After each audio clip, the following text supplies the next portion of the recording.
Hello everyone, welcome back to our channel. In this video, we are going to see how to make big text in Discord. For that, go to the chat and type has before your text to make the text size bigger.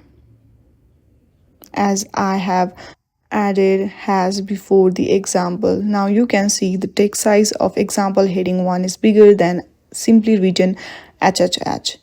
Similarly, if you want just smaller size than the example 1, then you can use 2 has and compare it. And if you want really small size bold text, then you can use 3 has. It will make bold text in smaller size.